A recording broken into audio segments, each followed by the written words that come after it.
Islam, and welcome to Sisters Standing on Law. This is your host, Anita Ill, along with my co-host, RVBey. Islam, peace and love to all. Good to be back with you, Anita, on our Sisters Standing on Law. Seems like a long time because it was, 5 weeks in March, right? Yeah. Right. No, April. Yeah, 5 Sundays in April, too. Wow. All right. Well, yeah, the last time we did a class, well, no, March was, I think March had 5, but then we didn't do our show when, what was it, a week ago or 2 weeks ago? We met last Sunday. Right.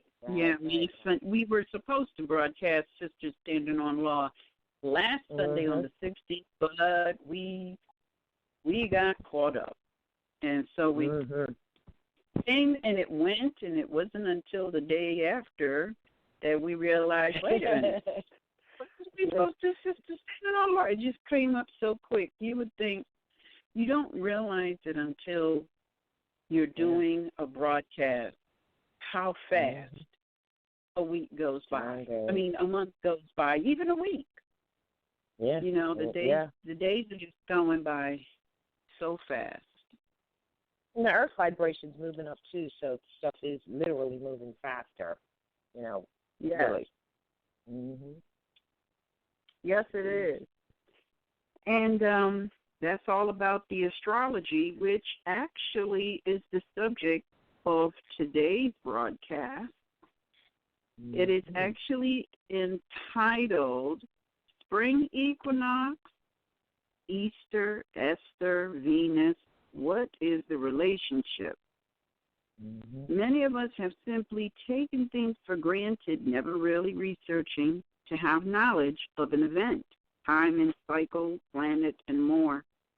If we have done even a little analysis and study, we find that Easter is simply an astrological event, so is the spring equinox.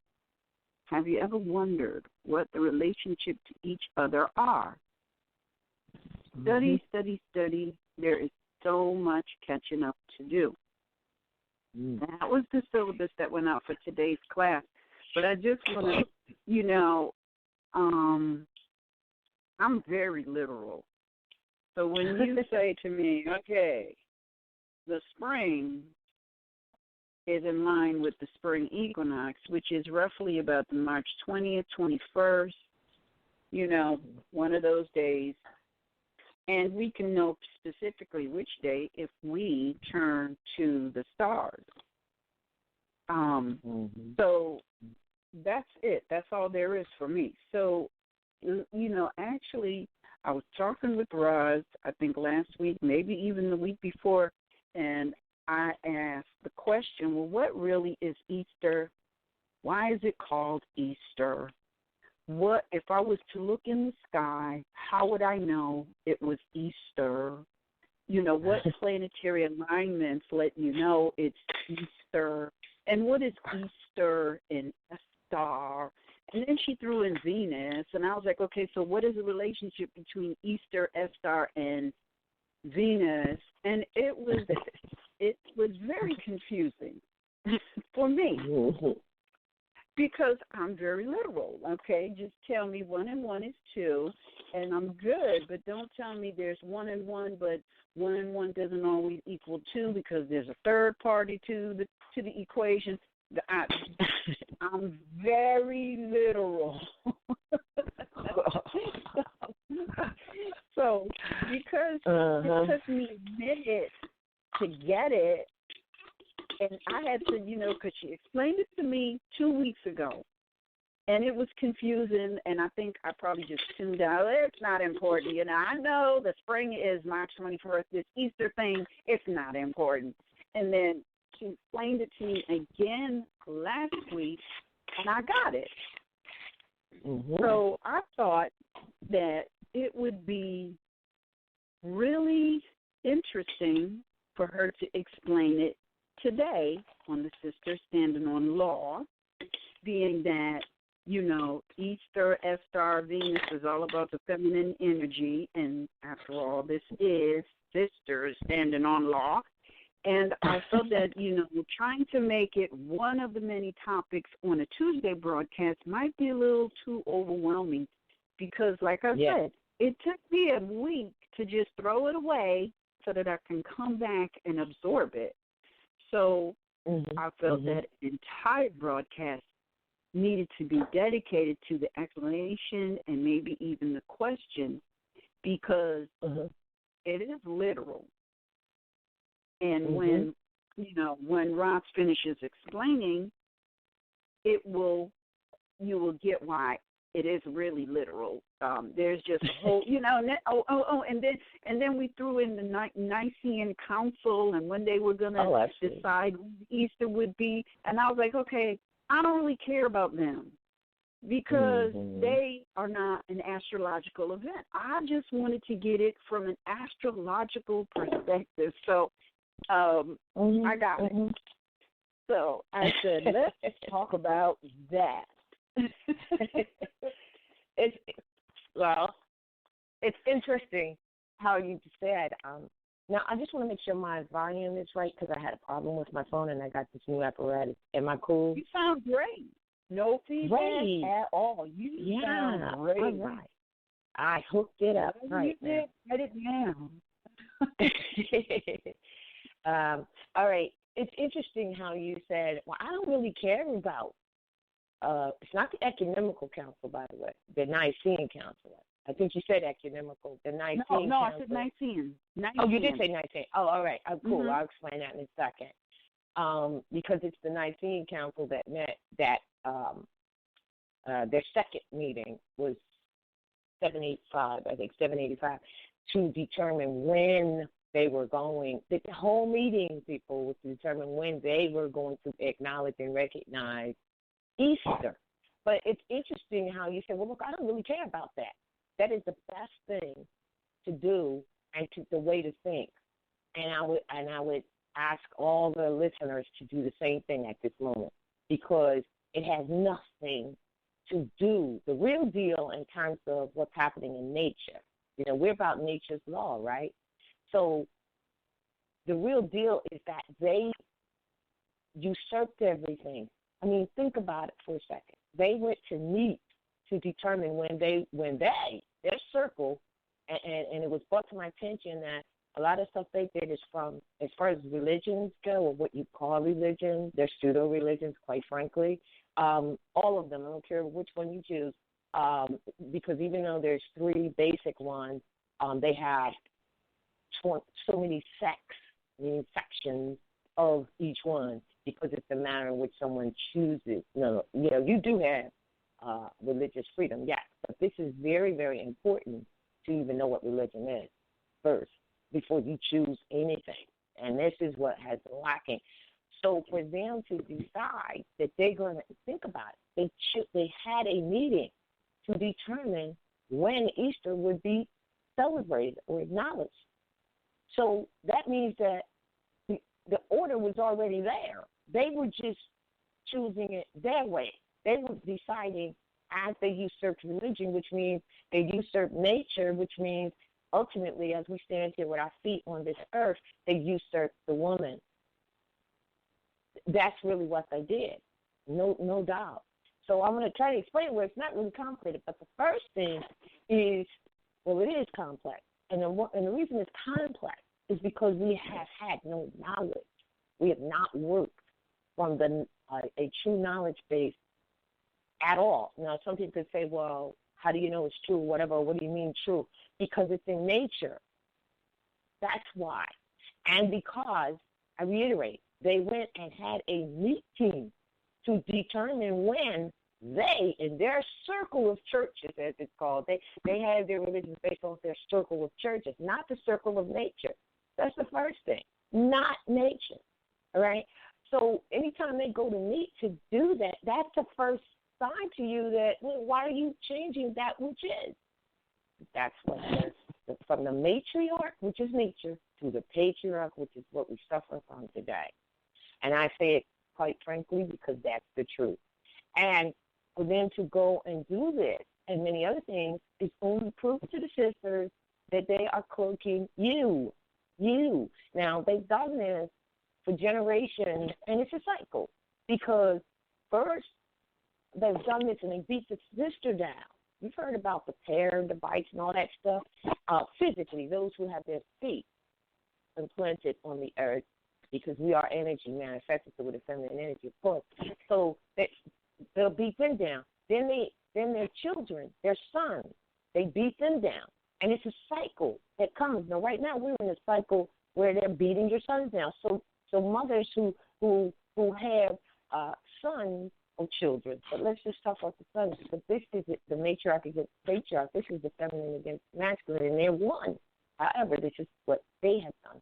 So mothers over the generations that some people can recall of stories, or we see it right now because they're in the jails today, the sons that mothers may have, they'll just go back to the cycle of beating down the son. It is a vicious cycle. Do you follow of what comes from your womb? So you may have had a generation of what we would call weaker, because sons are warriors.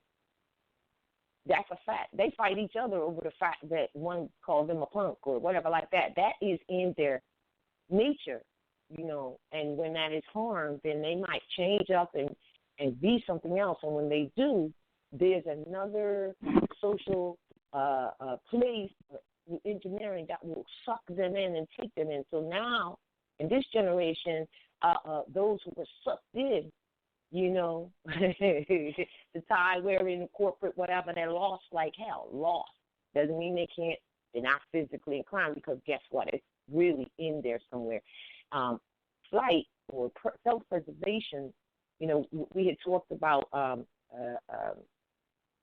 I want to say this to set a preface here. We talked about what I call the Taurus Scorpio polarity of revenge and getting vengeance and all that vengeance. Then some people, because it says that vengeance is mine, says the Lord, right? Someone does something to you that's unjust, you should just really get out of the way, because the angels, or angels as they call them, of light energy is coming to get them, and you will be in the way. Then you get caught up in that, right? And then you're in a vicious cycle of revenge, patience and plotting and all that.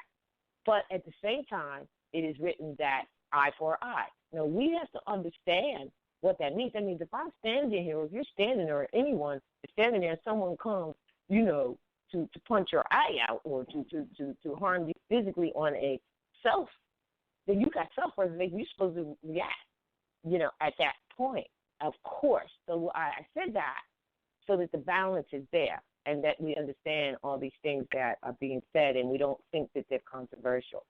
So now, when it comes to Easter, it really, really, really, really, really is simply the celebration of the new year.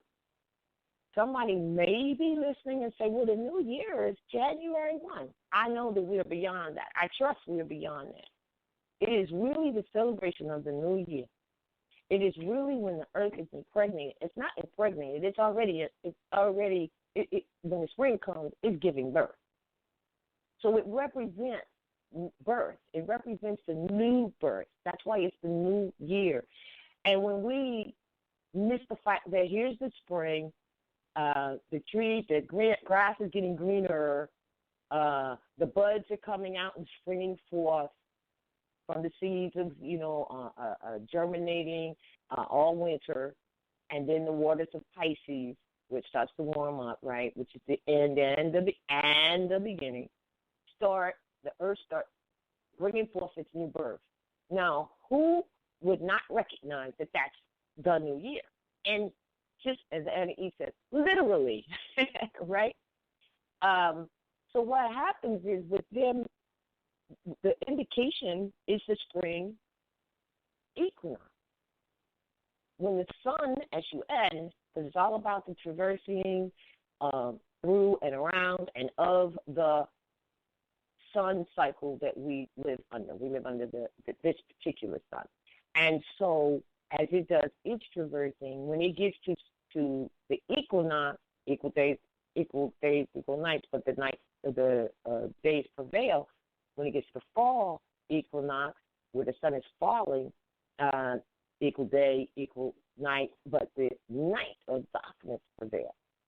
here, the sun is exalted, but it's not home yet. And I was trying to explain it. It's exalted. It has come out of those darker days, and it is on its way to its home, which is Leo, where the full blossoms of that's the season actually is at its height, or you'll say that the sun is at its highest point. That's what it is. So even though that comes in with Cancer, the fixed sign, which would be Leo, shows, manifests what that really, really means. Everything is full. So here comes the sun on the equinox. Now, what's happening in this guy? So Venus is the mother. She rises in the evening and she rises in the morning. You may not see her unless you telescopes and you're really studying this, but it's true. So old astrologers, or when I say old astrologers, I do not mean ancient ones. I mean modern Europeans in books even to 1800 era that they were writing, they did not. Well, they found out by then, but I'll go back to say Greek. Right, still not really ancient. When they were studying, they did not know that Venus rose in the morning and Venus rose in the evening. That's why she is called the heralding. The heralding star, that's Venus. That's Mother. Because she heralds in the morning, heralds at night. They didn't know, so they gave her another name, thinking it's two different stars, but it wasn't. So now, when the spring equinox comes, and Venus hits that in the eastern sky, and here comes the moon, which becomes everything in you and makes it grow, right? Well, that right there marks, here comes the spring equinox and the new growth and the new year. That happens. So when people say, well, what is actually happening on Easter, the day that they have given you for Easter, I say nothing. Because they had to go to a council and decide when to celebrate that. They actually went to decide. Now, here's more power for your understanding. They chose to, in the end, to acknowledge this in one day, that which has already happened and is happening. It's the new year. Because remember, they got you celebrating the new year January 1. But they're acknowledging the new year, cloaking the mother. That's why it's totally away from the feminine energy in that respect. So what did they do? They said, well, and this is going to explain to you why Easter falls on different days. Because, look, I went and last year, I think it was, and I looked up and I listened to a lot of these modern Europeans trying to explain Easter, and none of them really. They even said in their writings, we don't really know why. And we don't know what it has to do with eggs. And they all came up with something. This has to do with the universe, the science of the universe, what we call astrological or astrology, and the effects of astrology. So therefore, we're dealing with astrologics or the logic of the universe. All right, period, which is nature's law, which is true religion. And like I said, every religion chooses. Here's proof. They went and had a meeting to determine when to celebrate this. So everybody's mind is thinking Easter is one day. No, this is proof that that we need to really recheck our sources, do what is called study, and then get right with nature. This is it right here. So now, what they decided to do as to why it comes on different days. And they did the same thing with Thanksgiving. And I'll explain Thanksgiving in a moment, too, because it's really the same thing. Giving thanks, harvesting. Did you sow and reap enough to sustain you through the coming days where not much is growing in most parts of the earth? That's really it. Giving thanks for the work you put in.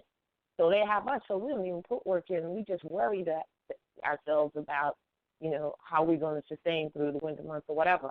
But if we're in tune with nature, these things would be lessened by a great deal because you are in the vibration of nature. Period. That helps so much. Just even knowing these things helps.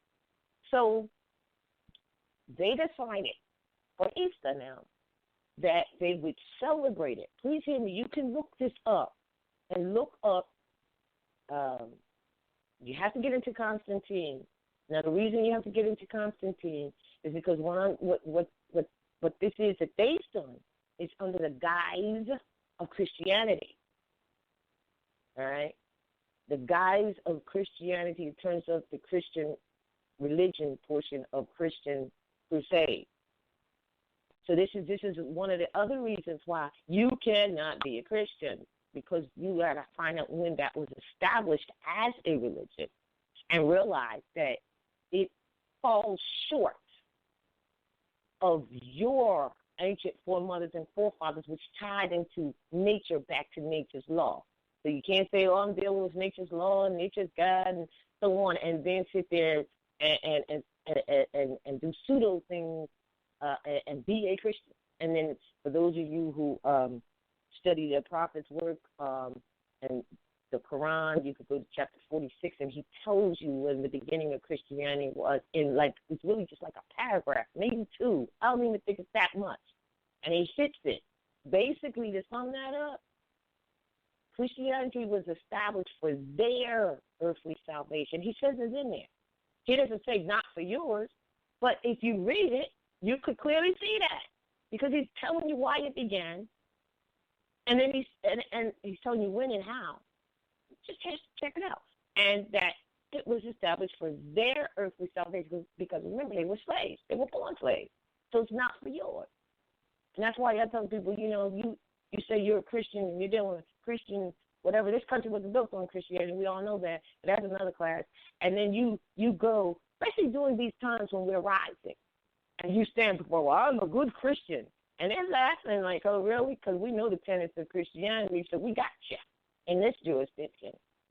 It's, this is why it's so important, and why the prophet said you must declare your nationality, proclaim. It's the same paragraph of Acts 6. Everybody talking about Acts 6.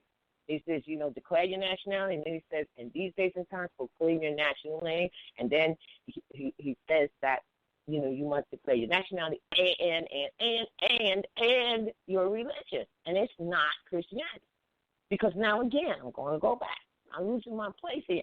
They went and had a meeting to determine when they were going to acknowledge nature's new year, called it Easter, and I'll tell you why, because that's the Venus, Easter, Ishtar, Isis, Astarte, which is a star, all right? And then when you bring it down to the earthly, more earthly, if you will, for those who have their feet on the ground joining these clubs, the matron, the big Kuhana, I think they call her the matron. What do they call her? Esther. You see, so all of that, Easter, Esther, Astarte, Venus, Ma'at, which is Libra, right? Libra is ruled by Venus. All of that is the same thing. So if you want to know what it is, it's all the same thing. It's all talking about the same exact thing. So you'll go into some other so-called religious discipline, and they might use the term Ishtar, or they might use the term Isis, or look at Isis, right? How about that? Or they might use Venus, or they might use Libra, or as Egyptologists, they'll say Ma'at. They're all talking about the Eastern star, which is Venus. So when you're in that secret society of the sisters, Masonic, the women, they are called what? Eastern stars. Well, what's the Eastern star? Venus. This is so big that they went and had a meeting, I'm repeating it, to determine when they were going to acknowledge the power of the new birth and what she gives birth to on this earth. You hear me? That's cloaking you, but they cloaked the true new year. So they said what we're going to do is the very first full moon, first Sunday, after, let me say this again, because this is where it can get confusing, so take a note, if you will. The first Sunday after the first full moon of the spring is when we're going to celebrate it. And you know that falls on different times, and this is why. They're not looking at the day, but they got us looking at the day. Easter. When is Easter coming? Yes, Easter's coming. No, this is what it is. So the first full moon, now think about it. For you who do follow full moon, in March, most full moons are done, somewhere in the month, but it's very seldom that you're going to have one that actually occurs after spring, which is March the 20th or 21st, depending on what side of the earth you're on, because it's a 24-hour time frame here, right? That's why some say 20, some say 21, all right? Whatever. If you're celebrating it, you're celebrating it because it's not just a day, it's an action. It's a thing. It's the new year coming in. Now, so most of the time, the full moon, like I said, how many times will the full moon come between the 21st and the 31st? That's kind of limited. And the full moon may have come the week before, very seldom is it going to come, it turns up in March. So if it were to come, the first full moon were to come at the earlier part of the 21st or the later part of the 21st, depending on what day, this is what adjusts the Sunday. Because remember, it's the first Sunday after the first full moon, after spring comes in. So it depends on when the full moon was prior to the spring coming in, if you know what I mean. So now the other indication is that, so if it came near the end, you're going to have Easter closer to the beginning of the month. Sometimes you'll see Easter during the first week. Very rare, but most of the time the second or the third or whatever, because the full moon has to have come in March, even if it came at the end. So now, here's the thing. So they're going to, now what you'll notice with your eyes, with your fleshy eyes, is that even though the new year comes in on the 20th or 21st, wait, you check it out. You see buds coming, yeah, but when that full moon comes and it finishes its session, if you will, look outside again. It's even more blossom. More. So they knew to take the power of the moon, which causes things to grow. And if they're going to dwindle this to a day, they're going to do it after they know the new growth, which is the whole point of, the eastern star meeting up with the moon lining up and the earth giving new birth, right? They knew that after that full moon, you're going to see more of those buds, even though you may have seen them before. You're really going to see them. It's almost like I said, like overnight. You'll see a tree budding, and then after that full moon comes, it's like, boom, full blossom, because that's the power of the energy of the moon. And they knew that. So here's the thing to think about. Why would anyone have to go and choose? If they went and chose a day to acknowledge it instead of, and fixed it. They chose a day and pretty much fixed it, even though it's changeable for the reason that I just gave, that it depends on when the full moon comes, right? All right, so, but they still fixed it on that purpose, like we'll look at the first full moon after spring, and then this first Sunday after that we'll celebrate. Okay, even though they did that, they took something that is already, and sisters, this is what I want you to think, already fixed in nature. Already fixed in nature. Blinded your eye to that and got you searching for one day. And then you're like, we don't even know what we're celebrating. So what do? They know you don't know. It's man must learn by signs and symbols. And if this pseudo celebration of Easter is not one of the examples, I don't know what would be. Because here they go with a bunny, rabbit, and an Easter, and an egg. They call it Easter egg, and they paint them and everything, right? And do Easter egg hunts and all, right? Well, look at the symbols. The bunny is high for a very fertile creature. What is it, every 6 months, I think they kick out babies? All right. And the egg, well, you got the egg. Everything comes from the egg. So they're giving you the sign and symbol of what they are acknowledging. But as Annie E. said earlier, I'm not thinking about what they did.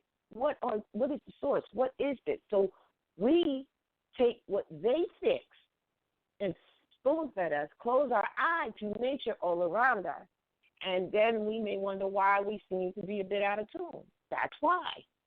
And so they go and they make these dates up. Now, I want to say this, just two more things about this, and then, excuse me. When you look at the teachings, well, actually, when you look, okay, so they're doing the signs and symbols things, and they're closing their eyes to the nature of things.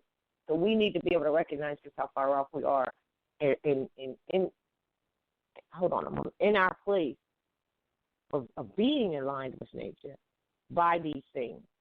And I think this is what I was going to say. So now this is interesting. The only spark would be the sun, closest thing to electricity during this process of nature. And now here's look, everything happens at the same time. When you're talking about the spring equinox, you'll see them have a sign, especially in the secret societies. It'll be a ram hitting the earth with his hook, his head down, and he rams the earth. That's another symbol of spring. Oh, who would know that? It says high ram, right? Well, we found out the high ram is really a female, but we're not going to get into that class. But at any rate, the spring comes and I'll show you with a ram hitting the earth, acknowledging that, it's hitting the spring. That is an indication that the sun, S-U-N, as I said earlier, right, which is why Aries, because when the sun is in Aries, it's exalted as it goes on its way to home in Leo. So the egg, the bunny rabbit, and the only the I want to say sperm, but the sperm comes from the egg, quite frankly.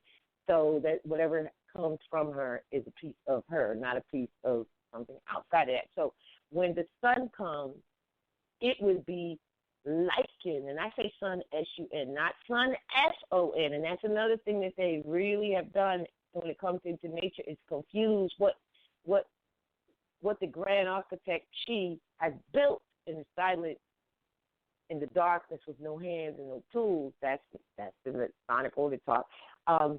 Which she's the grand architect, so she built the temple, or the soul of man's temple, Solomon's temple. They're talking about you and what you built, what women built in their womb. That's what it is. And so the only thing, the indication is the electrical spark, which we all know that is needed. And, you have people that would debate that, we're so debased and so degraded, we really do not know the powers of who we are, or the powers of nature. We just don't know it. So we can't even be in a position to debate Jack until we really receive nature's rule, nature's law, and perfect that or know that before we can start going anywhere else. And our people don't do that. They just don't. They haven't. I'm not saying that there isn't those who don't or haven't in the past, because this whole new thing of living, new fixed stuff that the Slavics have brought in, is foreign to us. And as it is said, the problem is we started thinking like the colonists. I'm serious. This is very real, and strayed away from nature. And even the prophet says, you started straying after them strange gods. He didn't say gods. He did not say God. He said them strange gods of Europe, meaning the strange ones of Europe. And then he added qualification and clarification, of which you knew nothing about. The same thing when it is said on the song that Brother Cujo did, said, you started thinking like the colonists until Noble Drew Ali came and started dropping it. That's the same sentence right there. That's the same thing said another way. For real.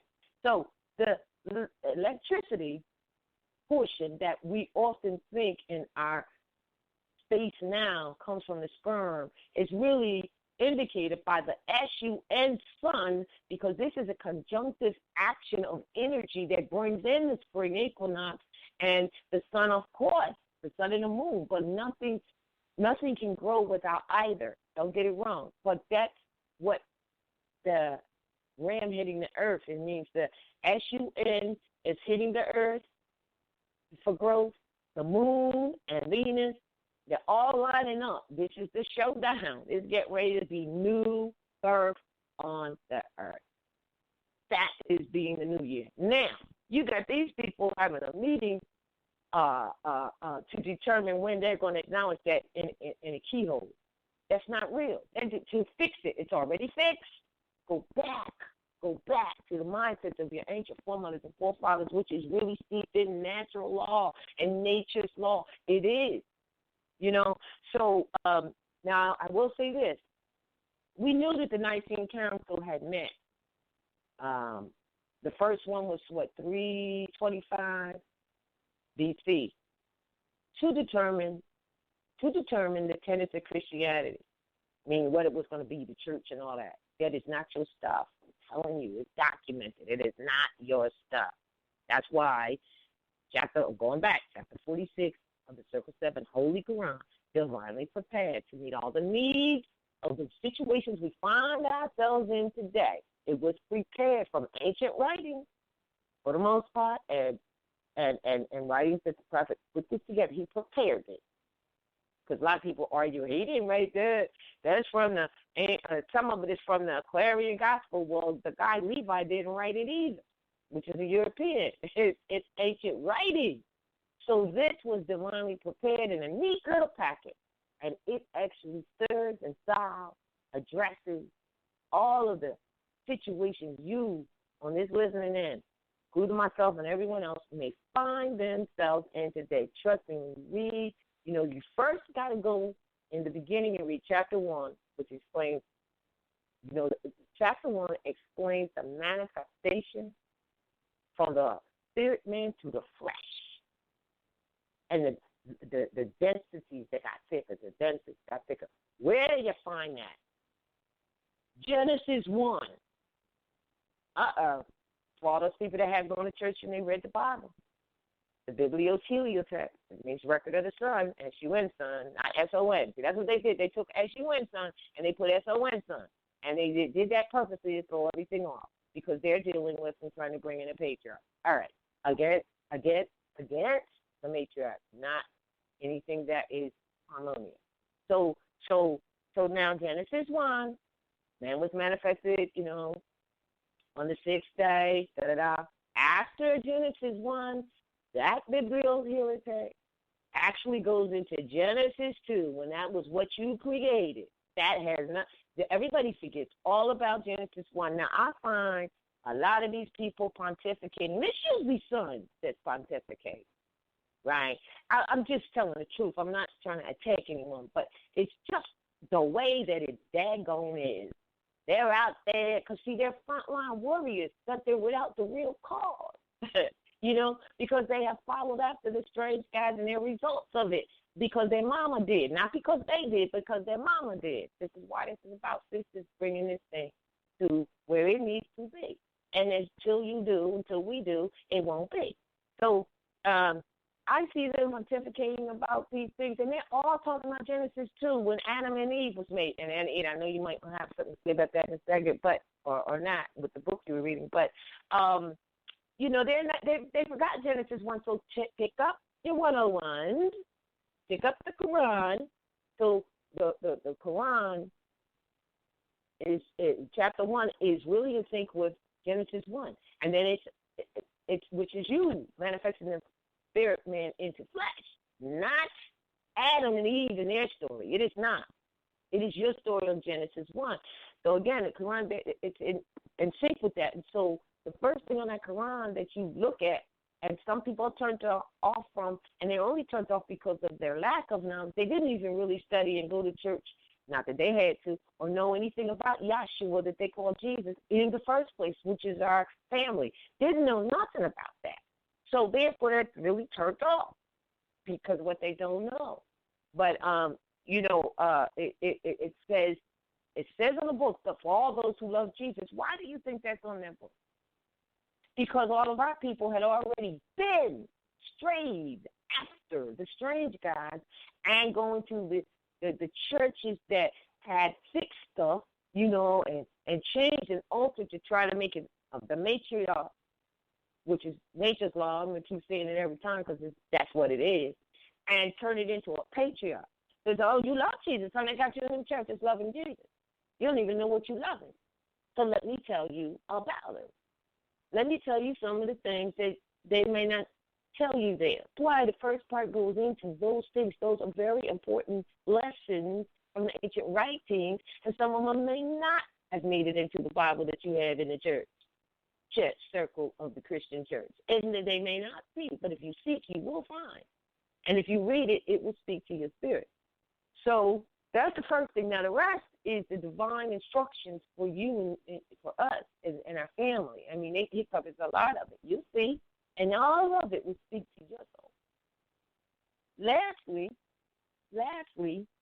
in the 101, everything that I just said to you is encapsulated in, in the 101. I'm sorry that I didn't find the server number on here. But it's the one where he says, oh, no, I'm talking about holy days, holistic.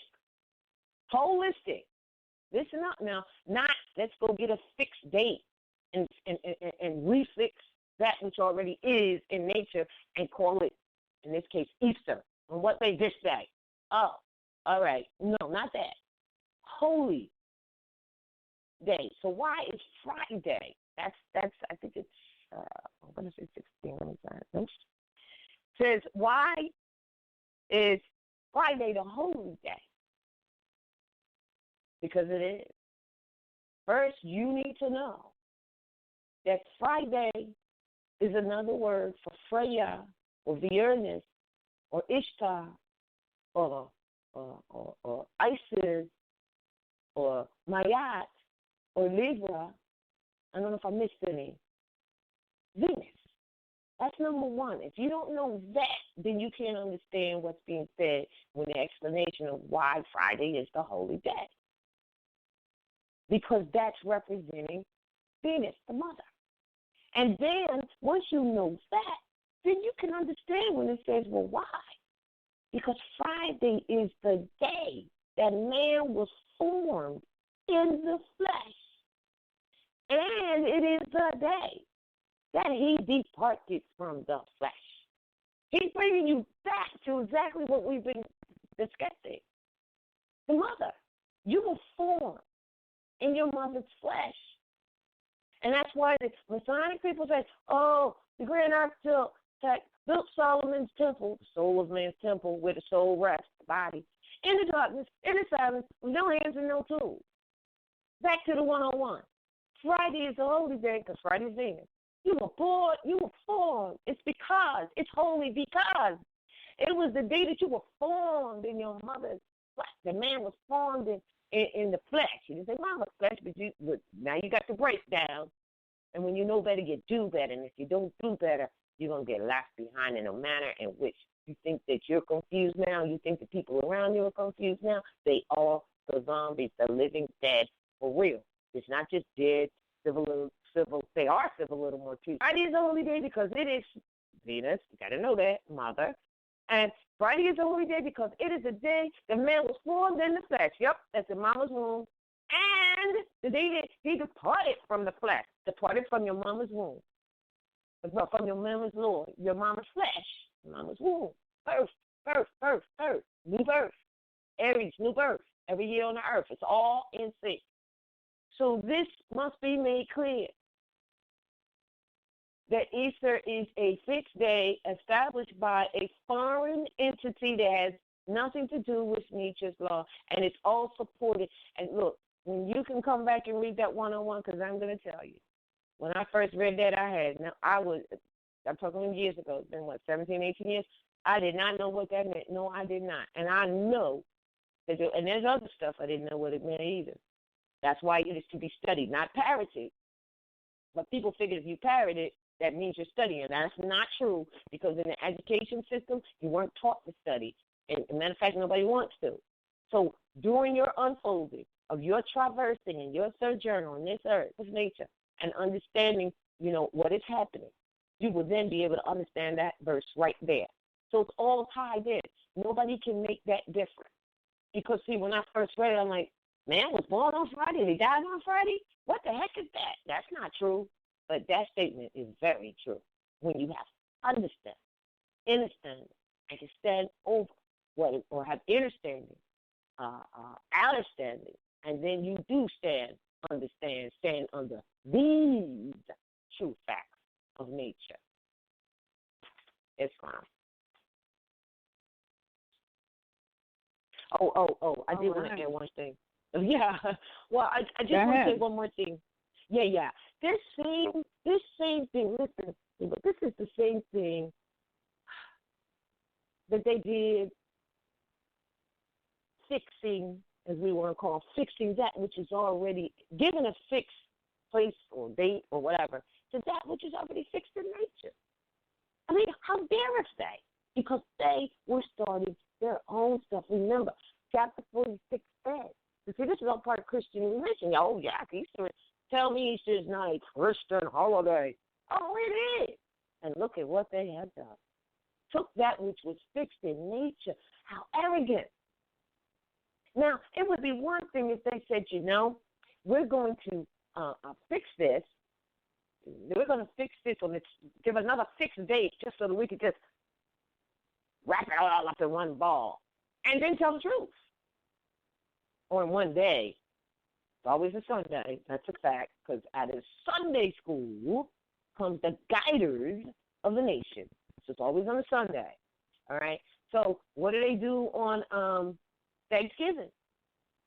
Always on a Thursday, which is Jupiter Day, which is where gifts are bestowed. Jupiter is a large and benevolent planet. It unfolds your gifts. So if Jupiter happens to find its way into one of your major Trinity signs, such as your sun, your moon, or your rising, you're going to be bestowed with gifts, unless, of course, there's some bad aspects going on at some point during that time, because Jupiter will be there for a couple of years. So I know you're going to find some good days in that. So what do? Thursday, Thor, Jupiter, ruled by Jupiter, gifts. Come on now, let me just tell you, in short, this is another story that they took out of nature, astrologic, and fixed it. They tried to fix these things. How dare it them? And so when we talk about harmony, we can't have harmony without truth. That's why the first principle is love. First love. Got to love yourself, love others, and truth. You can't get past truth. You're not getting to peace, freedom, nor justice. It's not going to happen. So this is why it's been prophesied that, hey, look, these Europeans don't tell the truth. They got to seek and find it themselves, because you're the master of it, and you're deeply, we as people, as a nation, which means family, have been buried, but not that deep. Because remember, Hiram was hit in the head, and that's her. I know they told you it was a he, but it's a she, and buried in not a deep grave, but a shallow one. So we come in rising up. You know what I'm saying? So they have done this and just fixed stuff. So Thanksgiving is really the fall. And what happens in the fall? You got the Mother Virgin Virgo sitting there bringing in the fall. She's got, wheat in her hand, trying to say, all right, trying to analyze who gets the wheat, how do we divide it up. That's why Virgos have a problem with, making decisions. Let's take it to nature. It's time to, it's time to give out the wheat that's a symbol, the food, the props, whatever. So, again, man, must learn by signs and symbols. So then, all right, so here it is, the fall. So here's what happens in the fall. And again, they fixed it with thanksgiving, because you are giving thanks and receiving all that you have reaped and sowed. Here's the time. And the only question that you need to ask yourself is, have you reaped and sowed? That means put some work in, baby. Somehow, some way. Not the JOB word. Work with self, or work with others, or work period, or work the ground, or something. Not what they call work. all right, that you put some work in. And again, even if it's on self, that's good. Nature likes that. But that's what it's all about. If you think you studied, remember the Bible said, if you think you have studied, and you have studied well, and you ask me what to study next, I'll tell you study yourself. Because in studying yourself, you will find that you have to keep studying. And then you would know, and certain questions we wouldn't even have to ask, because it's already in nature. It's already fixed in nature. It's already there. So now you got this group of people trying to take that which already is and tag it, put a brand on it, restructure it, and don't tell the whole truth. So now they give you part of the truth. It's like, remember, we're in a shallow grave. We're in a shallow grave. If you just turn your head, your mind, your body, and your soul towards the light of truth, you can get out of it. Because that's the answer. And that's why it's shallow. Just turn. Even though you think you're buried, just turn your head, your heart, your mind, your body, your soul towards the light of truth, and you'll get out of it. But now I don't want to say but. However, we know that generations of our children, mother, have been taught not to do even that. So where's that going to come from? But you. This is why the prophet also said, teaching the maxims to those children. It says, give them the maxims of truth. He didn't say the minimums. MAXIMS, maxims of truth. Because that's the light that'll turn their head to get out from under that shallow grave. Because it's shallow. So a little bit of work, but you can get out. That's the symbolism of all of that. So that's what needs to be done. And that's what's stirring up now. So Thanksgiving is, okay, I'm going to give honor, give thanks. You hear people that say give thanks, because I think they understand that principle. That's why they say give thanks for everything. Man, it don't have to be, during the season of the harvest, because it's really not Thanksgiving. It's harvest. It's harvest. Back to Virgo bringing it in. The wheat in their hand. This is telling you, and it's tickle you and all that to actually acceptance. So we're gonna give out the food. That's what it's saying. Time for you to reap what you have sown. And if you can't reap anything, it's because you ain't sold nothing. Period. And that is on the most minuscule level. And what gets us is that we think that we have to work a job 9 to 5. I'm not saying not to, but please understand the limitations have been taught and indoctrinated. It's the only way that you work to receive is if you put on the corporate news, brothers with the tie and stuff, and you put on, and you go to work, sisters, and you be real master. That's discipline. It really is. It truly is. And if for those who didn't know that, they're finding that out now. So these are the maxims of truth coming your way. Why are they finding it out now? Because some of them that got the highest education, got the largest degrees. God takes me, this is funny, this is going full circle, this conversation. But they got the largest degrees, the masters, and this, and so-called master's degrees. They don't have a job today. And unless they figure out how to start their own stuff, they may not have one in the corporate arena like that. It doesn't mean that because this system is falling or fluctuating, however, that that you can have one. But the point is that because you think that the only way that you could put work in is if you are a 9-to-5er, as they call it, then that's where your error is, and you did not receive the maximum truth, nor can you give the maximum truth. If that's your limit and you're stealing on the maximum truth, then you can't pass it on to your children. You're only going to pass that on and you just snipe a whole generation believing that. But however, that does not mean that you don't work. We have to understand that. And don't think for a minute you'll say, well, we got to get everything from the quote-unquote white man. Let me explain something to you. If there is a European or whoever it may be, you must be cautious with all of them. You must be cautious with everyone. And they're in business of making widgets. I'm just saying. I guarantee you, if you come in to buy a widget, they'll sell it to you. And that's what you need to do what you do, to do what you do. That's industry right there. Doesn't matter who you get it from. They may not be in a position in a minute to be the one that's providing the widget because a Moor will be in the position. And if you work for these people for all these generations and generations, and my daddy was in the factory for generations and generations, we all worked, then somebody ought to know something about something because we're not stupid. All right? So I'm just giving this as an example. It doesn't mean you don't work. And the same thing goes with us not taking on the mindset. You know, and I'm just going to veer off just a second to say the same thing goes when we say to people, look, we know where we're being accosted. We know we're being accosted on our right to locomotion, meaning moving to and fro. And guess what? It ain't even whether you're in a conveyance or not. They will accost you even if you're walking down the street, and that's going to get worse. They will accost you because you look, quote, suspicious. And I'm not going to say it's going to get worse. It already has. It's going to get better. As soon as you realize that maximum truth, then and only then can it come back and get better. So I say to people, look, you could teach your children how to that's a industry you could go into. Why don't you start teaching the children how to operate conveyances? No, we think that it can only be done to DMV agency, and so right there we had to stop. And that's why I say, well, how can I do this? We don't think that way, but we're going to be thinking that way. You're going to have to be thinking that way. So I say all this to say that so when Thanksgiving comes, you must give thanks for the harvest, what has been harvested by Mother Earth and by you.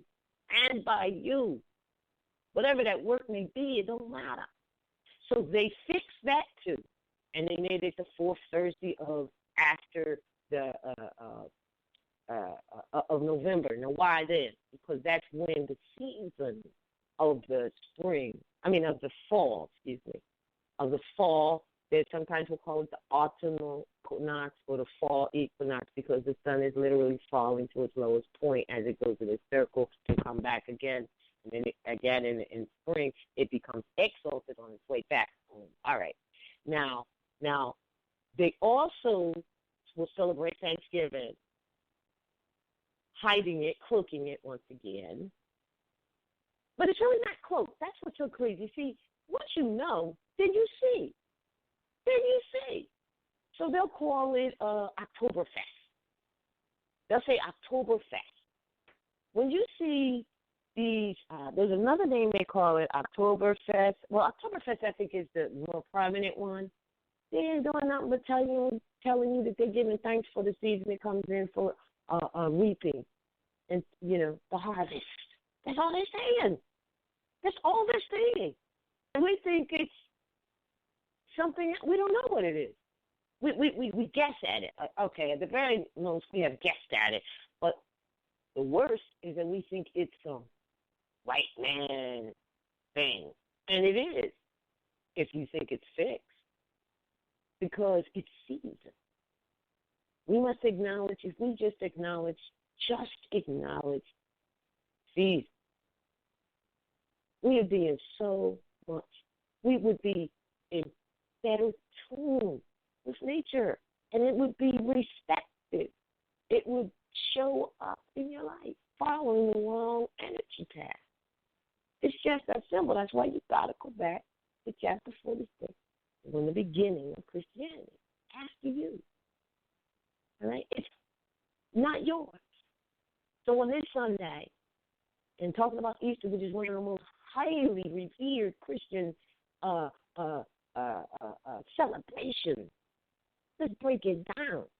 They're taking from what already is, fixing it, and then having you follow that without knowing what it really is. And then you wonder why we're off beat, off tune, off track. So again, I showed you with Thanksgiving. Now, I brought in religion, and I brought in how when I said that, some people, because you got to go work in on Thanksgiving to reap what you sow, right? All right. Now it's time to start planting some more. But what you have planted over this past season fertilized in Pisces.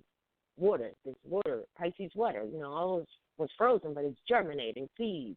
And your seeds are your thoughts. That's what you're getting ready to look at right now that's going to spring forth. Whether you realize it or not, whether you realize it or not, your seed, your thought, because that's the seed is a thought, is springing forth now also. Good, bad, or indifferent, because that's the law of nature. But if someone can push you towards something else, then you stray further and further. Every religious discipline, I don't care what it is, every last one of them said, in however language or phrase, man know thyself. And that's what this is geared to keep you from it. So when I mention about the job and working and all that, read, this is really interesting, read Religious Controversy in the Moorish literature. And I never understood how they got education involved in that particular topic called religious controversy. I'm like, how are you getting education? Because he says,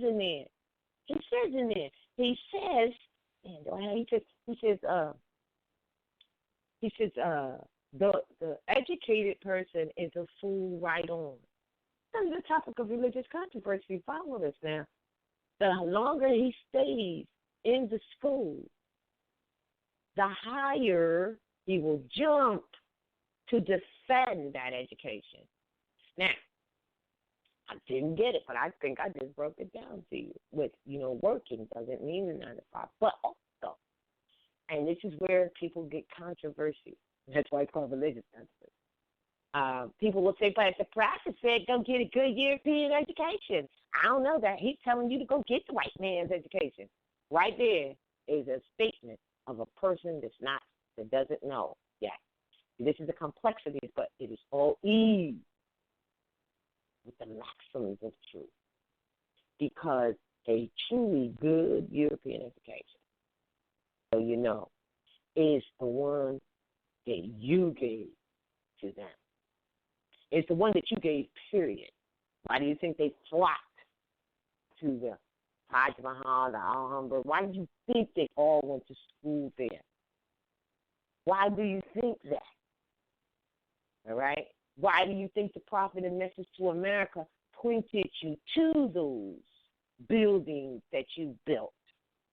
Which, by the way, has nothing to was done before he established the political jurisdiction called Moorish American. So he's telling you that's your stuff. So that good European education, you got people who believe that it's, and that's why by our herds, we've herded our children in. Think we got this good education right now. Hold on now, I'm going to show you how this got.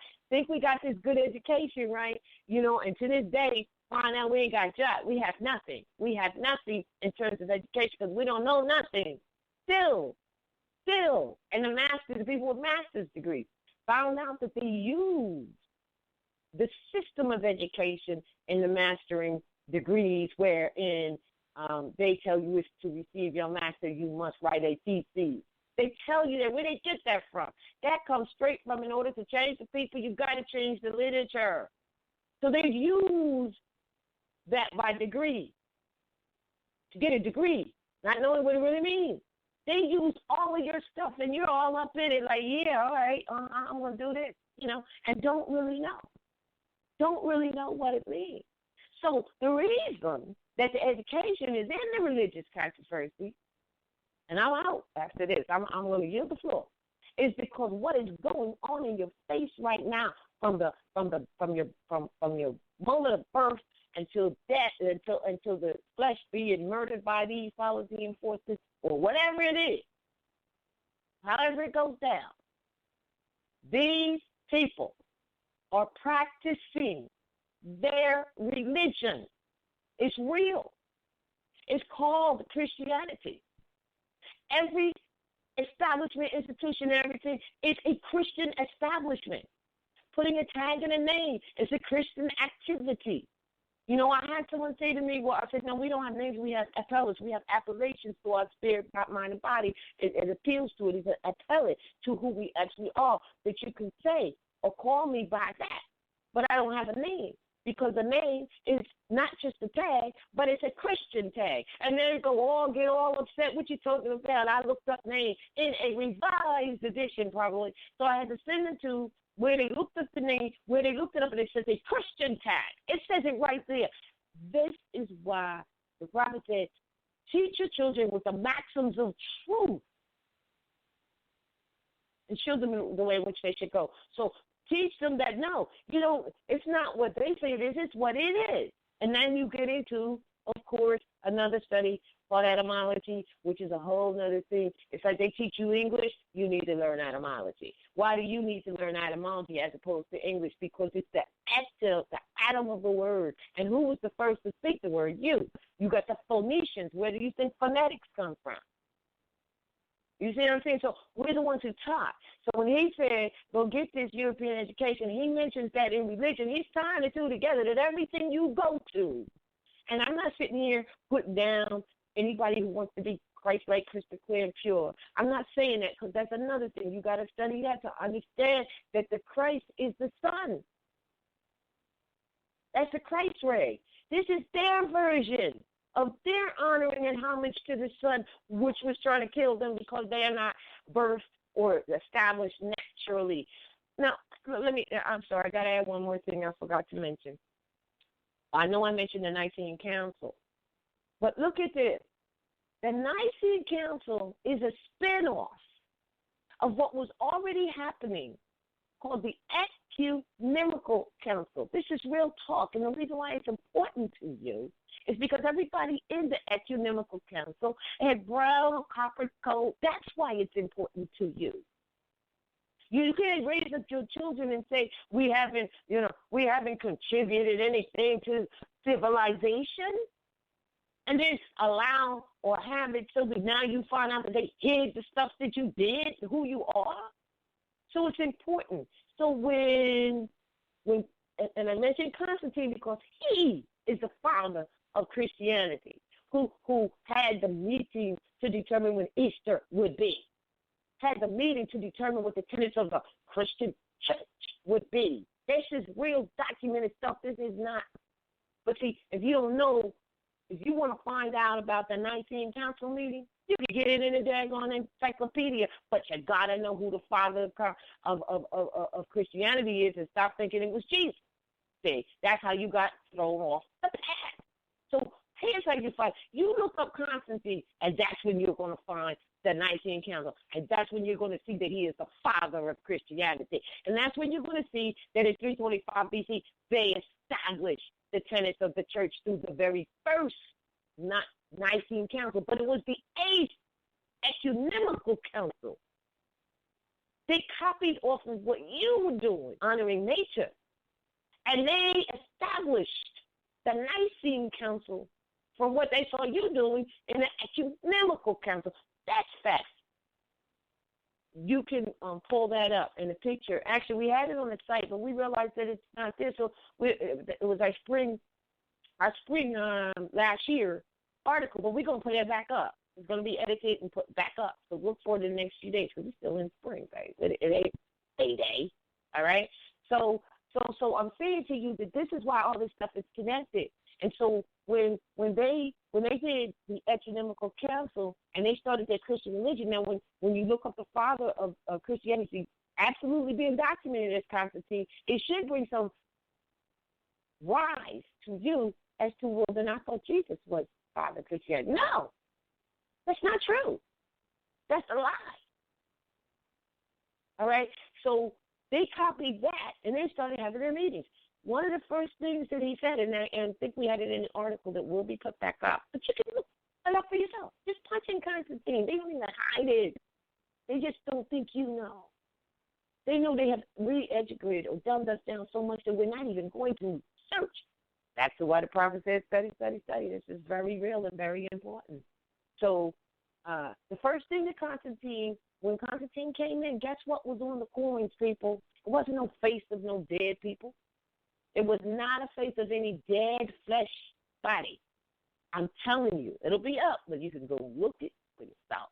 The coin had the sun on it. And guess what? Constantine left the sun on there. Then later, they start putting their faces on the coins, but this is true. It says it tells you this. And one of the first things he said is to have the Jews, listen up, stop hanging them. Well, you know the Jews are us. It's right there in Wikipedia. It's right there in the fact, right there in the study of Constantine in that respect. You can get any book that you want and that's old, and it'll tell you too. They're just exposing these things, and it's up to us to put the keys together. So this was a wonderful opportunity, I think, for us to realize, as Anna E. said in the beginning of this, I don't really care about that, because once you know these things, then you need to care about, like I said, why are all the faces in the ecumenical council brown? That's what you need to care about. That's what you need to know. Not who were slaves, slaughtered, established for their earthly salvation, and with that deterred, usurped nature and the matriarch, and then deterred you, and you mothers have been allowing the children to be deterred in the same way over generations and generations. And I say that because it starts in your womb. You start teaching. It starts with you knowing and then teaching. It's fun. I'm done. I hope I explained it pretty well. Mr. Anna, I really do. I hope I didn't miss anything in explaining it, because I do realize that our mindsets are always looking at, well, the day. And so I hope we tear ourselves away from that pseudo thought process that they've given us. Are you there? Yes, I am. All right. All right. I hope I explained it pretty well. I trust. Everyone got that. That was quite an explanation. If anybody missed that, I don't know what to say. But I'll say this: if you missed it, you need to go back and listen to this again, because that was a lot of information you just gave. A lot of information. And if you're like me, then you understand that it's probably you might need another week to absorb it, because I did. I needed another week to absorb it, because it was pretty deep. Well, it's all tied in. All of this, see, what we need to recognize, and some people say, well, how did that affect us today? It affects us today because we're actually going around not knowing what's happening and looking for, okay, so what's happening on Easter? Nothing. They took what was already fixed and fixed it. And then I gave you where you can, don't believe me, check it out for yourself, the source as to the meeting when they did that. And it's amazing, because all of these lessons, listen, all of them tie in. That's why it's to study. Am I right? That's why, it's to study, because you start putting those thoughts together. Exactly. You know what? And the key in that sense is study. The prophet said, study, study, study. Now, we study a lot of stuff. And this was another lesson, because really, explanation of Easter, which is really what it's talking about, is the new year. Yep. If you got it, what they do on Easter is, without telling the mass population, they are celebrating the new year, right? That's what you told me, right?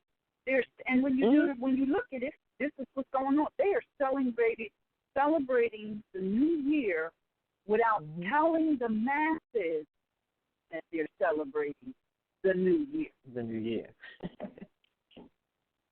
And they do it, religiously. What they did, they said, we are not going to celebrate the new year, which we know, according to nature, is the 20th to 21st of March. All right? We're going to, they sat down and they said, we're going to celebrate something called Easter, acknowledging the new year, and we're going to do it on the new moon after March 21st. The just first so that Sunday we can after the keep new moon. people off of what we are really doing here. March, 20th, 21st of March, it is the Spring Equinox. You have 2 equinox, and you have 2 solstices. These are energy, massive energy times, 4 times of the year.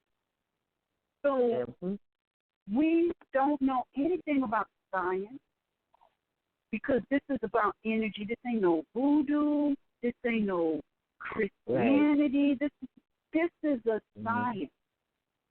And if we keep it in the realm of a science, then the 21st of March is a time of the year where we are about creating a harvest. We're preparing the earth. And then because it's about science. What happens on the 21st of March? Really? That's when you start planting. Then you have your spring where you really get into making sure everything is where it's supposed to be. It's at a key level.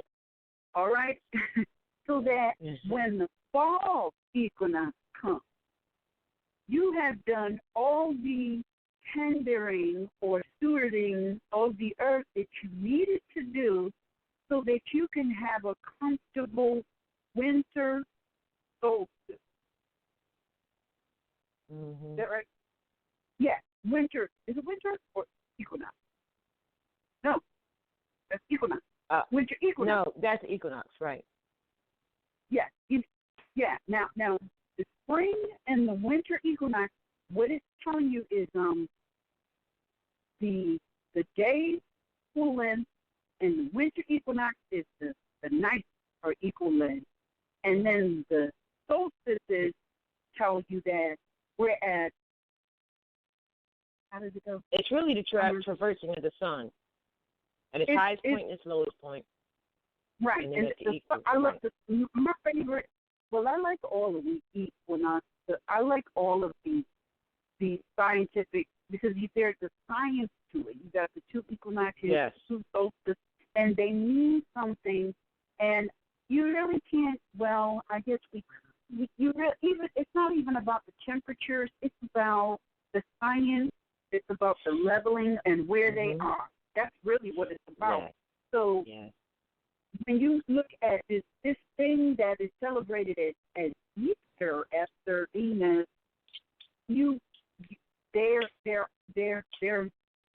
they have everybody celebrating it on the off schedule once again. That's right. They fixed it. They fixed that which was fixed on a certain day. Right? Yeah. They have everybody celebrating the new year on the 31st, which is it's really a fiscal before the new year. And then the royal new year is 21st, and then they have people celebrating this thing on April 15th, 16th, which is after the new year. So why would this happen? What would be the reason for the altering of the people to be in harmony with nature? And what people are they trying to throw off? What people? It is those people who are supposed to be. Those is the people that are the original people of nature, with Sure. because we're tied to the earth. You're supposed to be in harmony with the earth. But if you want those people to slowly become extinct, then you're going to make sure that they're off schedule with nature, which those people must be in harmony with nature, because that's who we are. And look around us. Don't judge. Just look around at the condition of our people, because they are out of harmony with nature. And it's all intentional. It's all intentional. You know, yes, and we have to become in harmony with nature once again. Because if we don't, then we are going to have it's already been prophesied. It's already been prophesied that many of us are not going to make this transition. All right? So all of this wonderful information that's being given up today, the only thing that this is doing is it's lessening. The goal is to lessen the number. That's it. That's it. There's no way that it can be stopped. But the numbers can be lessened. But what each and every one of us are going to have to do is we're going to have to start learning about ourselves. We're going to have to start disciplining ourselves.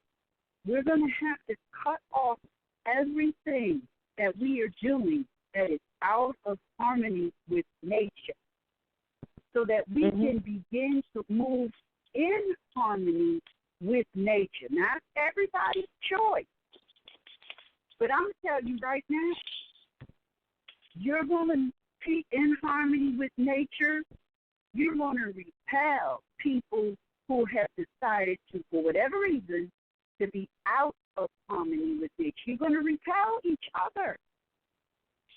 Oh, yeah. You might even meet and pause, meaning you might meet up and you might end up having some sort of an interaction, but it's going to be brief because the energies are going in two different directions. But you know what else, Anna E? When it is said that man must learn by signs and symbols, this is true. This is what's happening. That learning by signs and symbols. It is crazy because they're using all the symbols, but we still don't get it.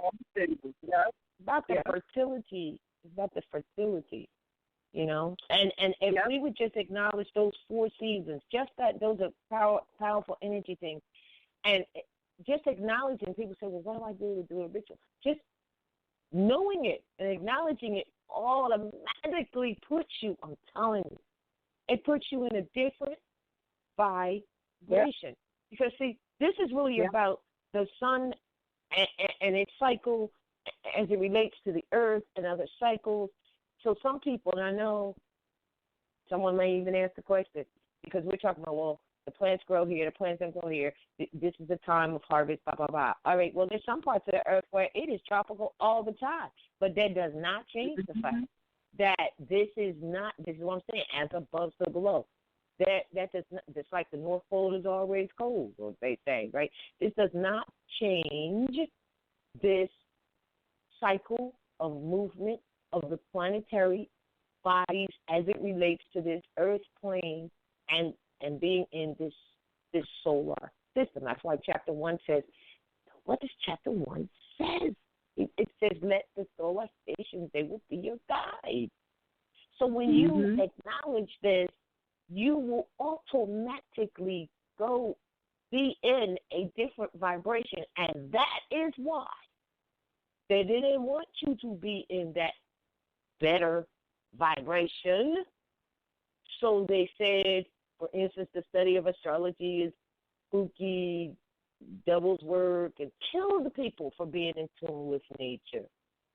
The Indica Terra Divina, that's the Christian religion that a lot of people love. That's their It means their divine intent, intercatera divina, their divine intent. And it tells you that their purpose was to convert all people to their version. They didn't say their version, but it is their version. We're proving it to you. Anytime they take what's fixed and fix it again, okay, that's their version. But if you didn't convert to their version and have Jesus as your Savior, you know what I mean, like that, all right, then they can kill you. That is the tenet of the Christian religion. So, my brothers and my sisters, when you say that you are that without knowing what it is, then, you know, you're in ignorance. You're in ignorance. And you can't be that. That is not to be confused with the S-U-N Son Christ. That's what it is. That's what it really, really is. The Christ Ray. That's what it really, really is. So, of course, when you think about it, they would have to have some other way of adapting because the sun, you know, like one of the ways when we know that the Moors have returned, it's called, referred to as at Mantis rising. It's referred to as the return of La Moria. What is La Moria but land of the Moors? What was the climate? It is, listen, it's the climate that changes because we control it. You have to read the refugee book. A lot of people sleep on that, but in it are weather patterns and how we actually, the people, energy works with that. So now as we're rising in consciousness, look at the weather. It's getting warmer because we're rising because this is how we live. We can live under this sun. And what are they talking about? They actually have climate control as a political agenda. Think, people. They actually calling it, what do they call it? Global warming. Global warming. Wake up, people. It's global cleansing. Effect. Yes, it's global cleansing. They don't want the sun to come and burn them up again and you find them at the foot of the hills of the Caucasus Mountains, and then the scientists had to create the pig to eat the dead carcasses and stuff. Man didn't kill them like that. The sun did because they're strange. They're strange gods. And because they can't survive the Christ way. So they had to pay homage to it. But now, listen, in their way. But look, they have it as a political agenda. They think they can control the weather. And the true gods, if you will, are you and I. And as we are sporadically, as it may seem, rising in consciousness, the weather is, and Mother Nature is working with you and blowing all this stuff down and bringing warm air where it was once cold, running them back to where? What is the Bible that you read, that many people read? To the damn cave. And we don't get this. So they're trying to control the weather to keep that from happening. How can you have the weather, Mother Nature? He's Mother Nature and Father Time. But Mother Nature, they're going to try to control that and make it a political agenda. Really? That's absurd. How can we be in that, have our heads, our minds, our bodies, our souls in that space?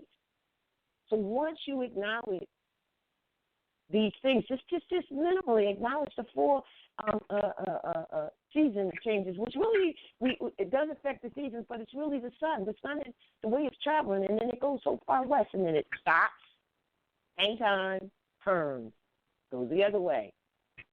3 months later, 333. That's why the master seal shows 333 in all four corners. Those 3 months. Then it stops. Yeah, really. Turns, goes in the other direction. And it's called the swastika proper, not the swastika reverse. But we'll look at the swastika and think it's some mean thing or some evil thing because we don't recognize that if we draw that it originally was the direction of the sun as it relates to this earth in terms of its goal. It's stopping, turning, as we have the little line going up, northeast, southwest, northeast, west, south. That's news. That's true news. That's where that comes from, north, east, west, south, the news. And then it stops and it turns, and that's what it does, period. And if you recognize, so what they did with their swastikas, they got that, but they turned those little lines the other way, reversing that cycle, and that's what they've been doing all the time. So now they're trying to control the weather, and they think they can do that. But we're rising. Mm-hmm. That's why they're falling. And that's why they're desperate. That's right. That's right. Yeah. They and look at it. They really the audacity of these people to really think that they can alter the energy of Mother Nature. Now, the fact that they really believe that they can do that is a testament to their arrogance. But it shouldn't really be a surprise. Because if we've seen movies like, what was that, Avatar? Avatar, they told you that they killed their mother. Mm-hmm. So they're already letting you know we don't have any respect for mothers. That's what they're telling you in that. And when they behave this way, they are saying we have no respect for mother, not even our own, which is crazy. But you have to understand why they say that. Because, see, for them, it's all about survival. Now, our people, guys, they pick up that mantra. It's a false mantra, but a mantra nonetheless. And they get into this survival of the fittest. For them, it's not about survival of the fittest because even in their own, if they're not fit, they will take them out. So Nature will take them out. It's not about survival of the fittest. All right. Well, it's about their self-preservation. They want to live. And nothing wrong with that. But don't think that you're going to enslave one people in order for you to live. That's so out of harmony with nature that it's got to come back on you. And now, it comes back on them, yes, but it comes back on them more as individual karma, because all modern Europeans are not that way. They're not. You know, we got some good Moors, and we got some not so good Moors. Every group of people has that. So all these modern Europeans, they're not bad, and they're not, and it's their purpose is not to, all of them is not to take us out. Really, I believe that the majority of people on planet Earth, modern European and Asiatic alike, they just want to live. And they want to live. They don't care about nothing else.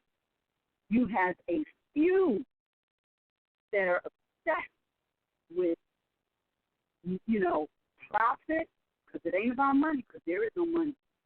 It's about profit and power, more about control. And that's going to have to get let go, because it's not going to be able to survive with the next energy. It's not going to. That energy is done. It's the end of that energy. It's done. And anybody, Moor or modern European, who's trying to hang on to that energy is going to go down the drain with it. Got to go? Yep. And nothing is going to keep it. Nope. So,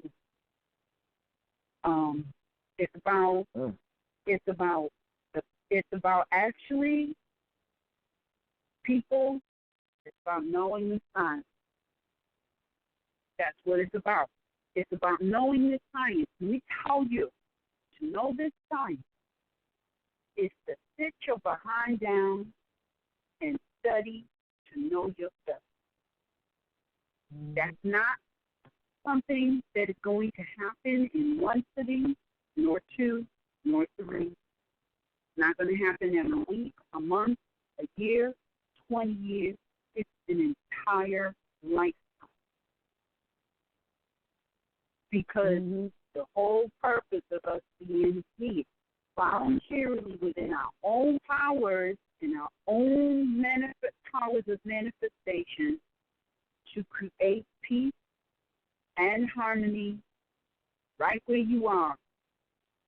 Because every single thing that you are looking at, every single thing that you are experiencing is nothing more than a manifestation of your mind, good, bad, or indifferent.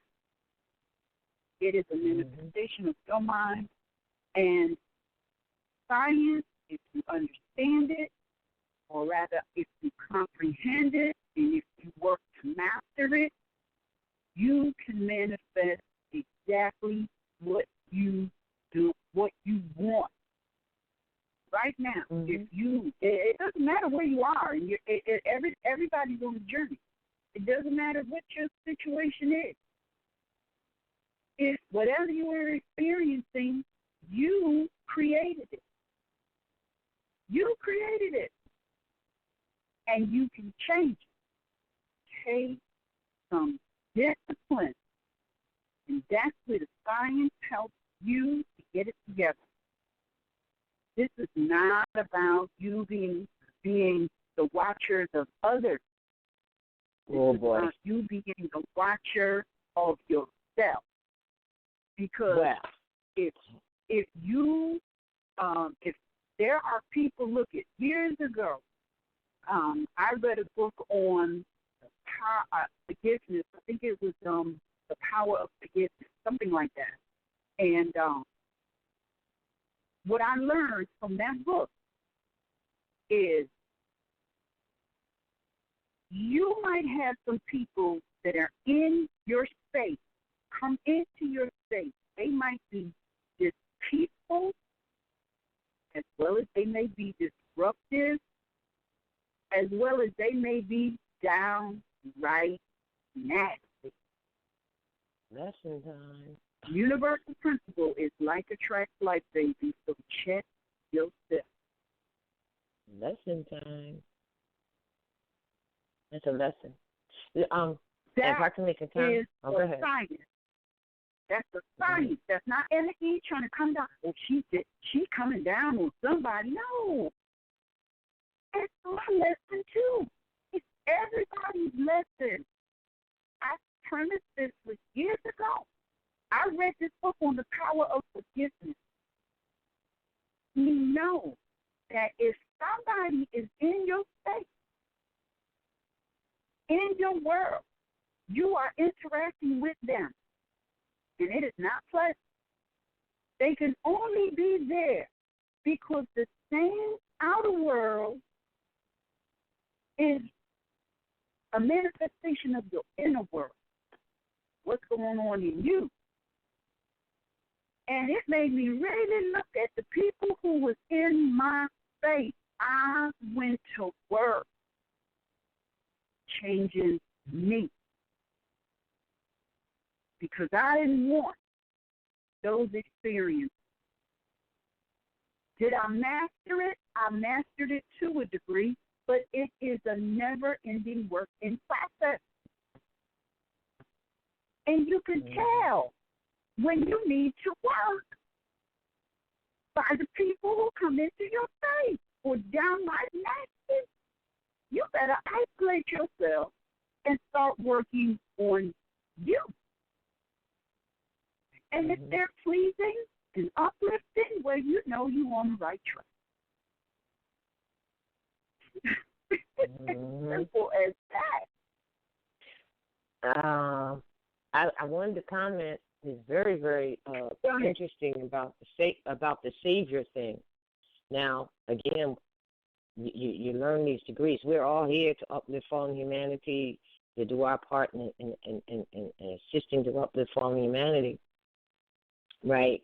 And you can only do your measure, whatever that may be. But the prophet said, and it's so true, if you are looking for your Savior, you must look within.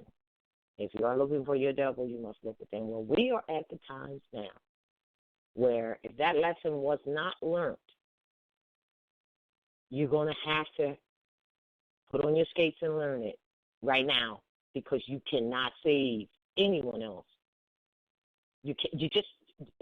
We're at that place. This is the age of Emmanuel, which Emmanuel. It truly is. You have to be, and the secret teachings of the Brotherhood of the East says, men do not want the block of wood. Men do not want the priest. That the priesthood is dead. The priesthood is dead. The priesthood is dead. Stop looking outside of yourself.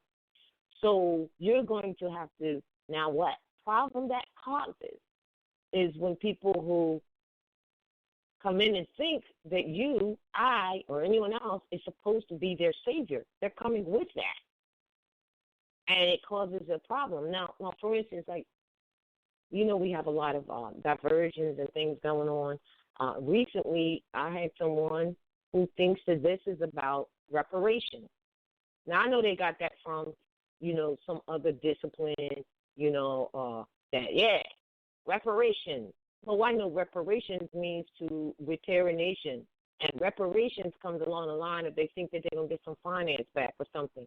But the first thing that's first is that if you're looking for reparations for the nation, the first thing you need to do is get yourself into the position of being a national, period. Or else you can't get reparations. Like, okay, repair the nation. Okay, what's your nation? Black people. Nope, not happening. That's why there was a hope a few years back where some people were saying, oh, we got reparations for you, and it was a ripoff. And during that ripoff, you also signed something that contracted you into some other bull crap. All right? Because so the deal is really about restoring the nation, not reparations, restoring the nation, because there's no one that can pay you. And these people are looking for some payment somewhere. Once again, what's that out? Ain't looking for the money, follow the money, or what they think is money, right? And so this person actually, was upset because we're not helping with reparations. And I'm like, man, we're giving you everything we can for you to get yourself in the position to even talk about a nation. To even be a part of a nation, you have to first get yourself straight.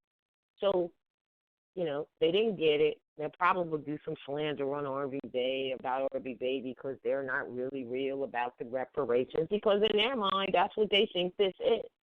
And it's not that, and that's what they think that we do when we assist people to get into their position of being able to take their place amongst the affairs of men and bring and link back to the family of what? Nations.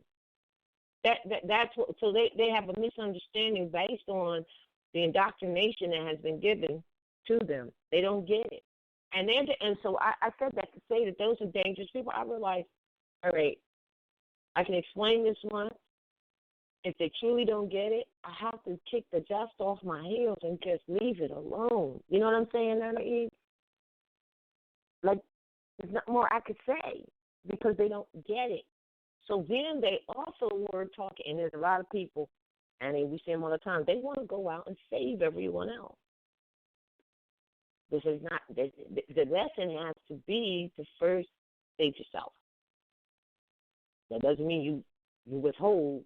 It means that you have to look for that savior within yourself first, and then you have something to give. And you know what I mean?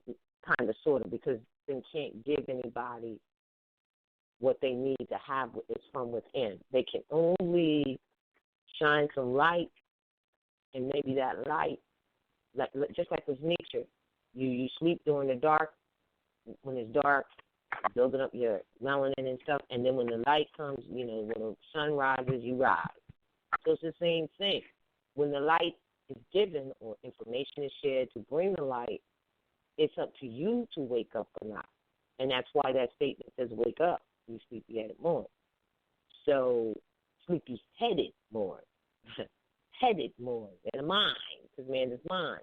So even if you give the light, if the person cannot receive the light, then there's nothing that you can do until they decide that they will wake up. And I call it their exorcism, and then they can have the baptism.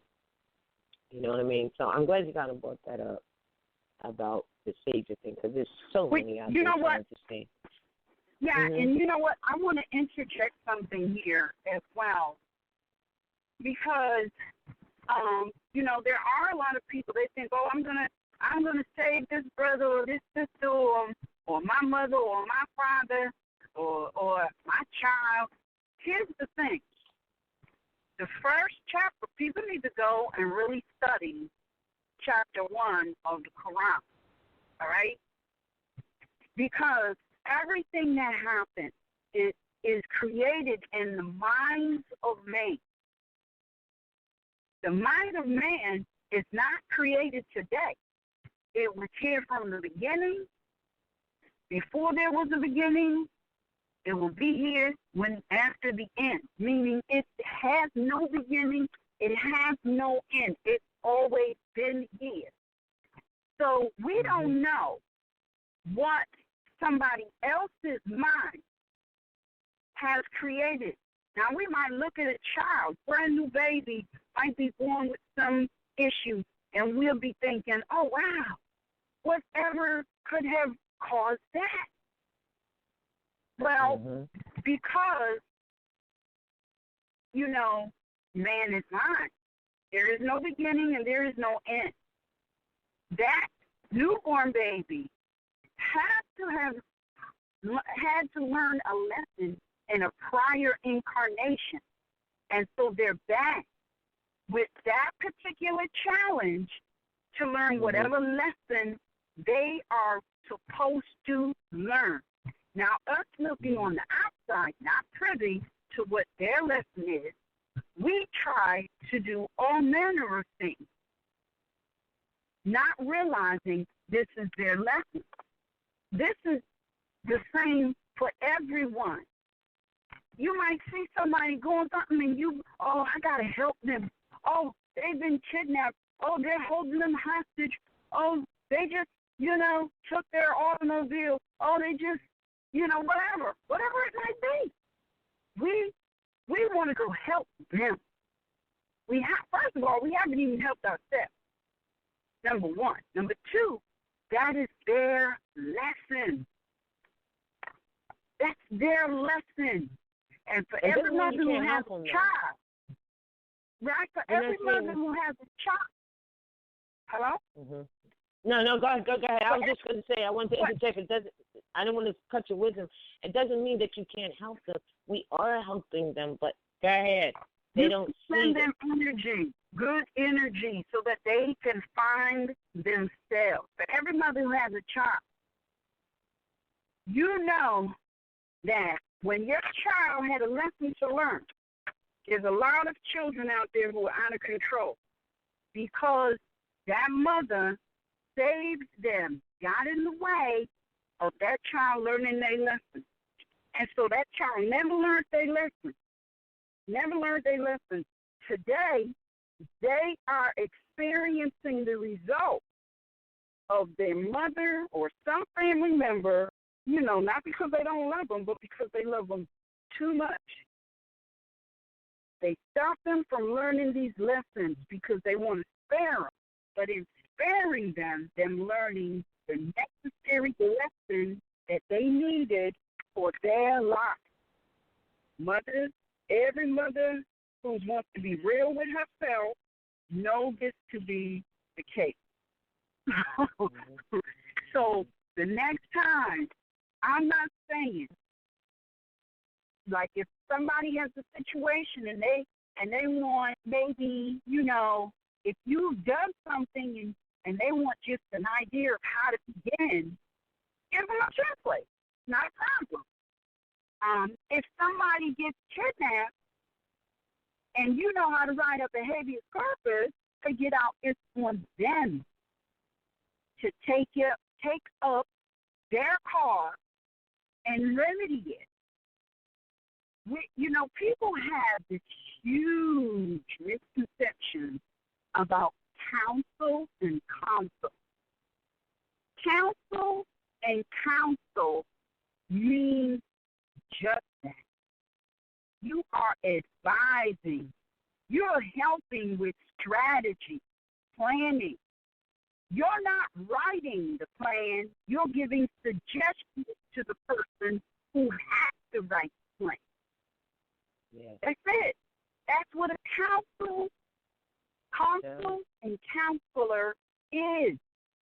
They give you suggestions, but they don't do what you are supposed to do for yourself. Look, it's so not practical to have one person try to handle the affairs of 100 or more, not even 10, not even 3. It's too much. That's why the prophet came here to teach you to be yourself. And in teaching you to be yourself, you're supposed to study so you can go within yourself to find the answers you're looking for, because they're not outside of yourself. And don't nobody need to give them to you. The only thing that we're trying to do is give you some information so that you can begin the studying. It's no longer going to be outside of yourself. It'll be inside of yourself. But you can't get to the inner studying until you first begin with the outer study. That lets the universe know you're serious. You're ready to work. We can put some time and effort into you. So walk with you. Right? Yeah. So with that, let's take a few phone calls, and I'm so hoping that you logged into the studio. Well, actually, I am so trying to, and I don't understand why I can't get in. So give me a second. You got a minute? I'm like, it's this computer, I think. I may have to change my little cap. Oh, because I did log in, and it says no callers, but I'm looking at these callers. It's got this strange. You might need to refresh, because I saw a few people with their hands up. And if anyone has all right. Questions, let me see if I can get in again. And then wait a second. Just hold on. All right. Yeah, because something's going on this computer. I got to go to the other one. You know how that goes. So, while we're on this whole moment, I'm going to share that my son's solar return was yesterday. For all those who know him, might want to send him some love. The lady. Oh man, I apologize for this, sister, but guess what? I don't know what's going on. Oh, I know. I do know. I want to say we have to change our platform for RVBey, because it's been out there for so long, since 2008. The website, and that just goes to show you all those misinformation people I have in regards to when we started and all. They don't even know what the hell they're talking about. But at any rate, until we do, I found that the browser, Internet Explorer browser, is the worst to try to navigate through on with the site as it is right now. So, hold on, you guys.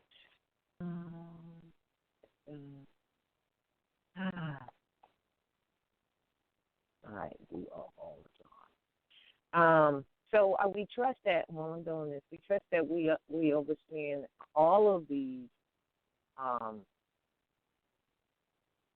Actually, know the true holy days and recognize holidays where they have. I am having such trouble. Okay, where they have went and fixed that which was again already fixed, and then. I got it. And then, you're following after that and the diverting you and not actually following after being in line with nature. That's the plan. That's a social engineering plan. And even though they did that for themselves, to separate themselves,